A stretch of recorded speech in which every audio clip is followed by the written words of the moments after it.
And before we move off the topic of this album, the one collaboration that you actually had on this project is one that I always actually love the most. Is where you actually teamed up with East Coast artist Percee P on your song "Knick-Knack." I was wondering if you can actually tell our listeners a story behind that, and of course, how did yourself and Percee originally get connected? Yeah, our early Stone's Throw days, basically, we didn't get a chance to travel to New York as much. I think we actually might have been to Europe before we even touched ground on the East Coast. I'm not sure if that actually is true or not, but I feel like we did. We smashed out to Europe to promote our first record. But if it, when we did land in New York, always the type to document everything. People might have seen this on the documentary.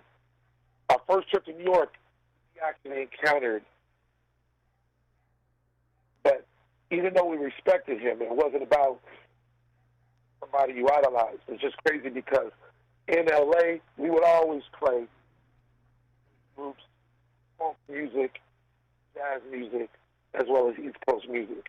On this particular week, right before we landed, all we kept bumping, collapsed lyrics, classic joint from Percy.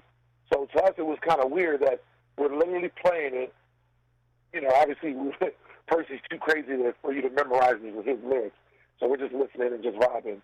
And then a few days later, we find ourselves being approached by someone.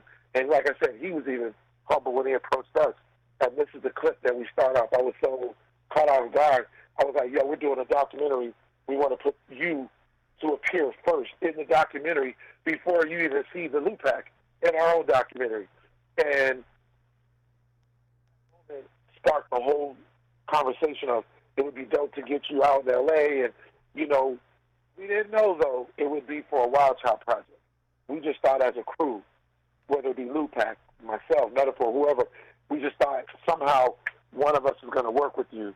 But then the timing came where I did the solo project, and he was the first one I had thought of when I thought about our first encounter. Brought him out to New York, and Percee, being Percee, he's always been known as a hustler, a mover, a thinker, a maker. He, my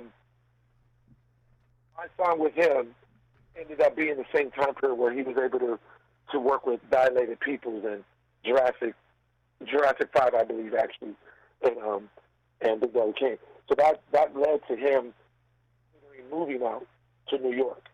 And because of that move, we always talk about this, it led to me doing multiple projects with him, traveling to Europe with him, you know, being around him and his, you know, I was with him when his first son was born, you know, so our friendship grew outside of music because of that moment, you know, and Big Daddy Kane, we talk about that all the time.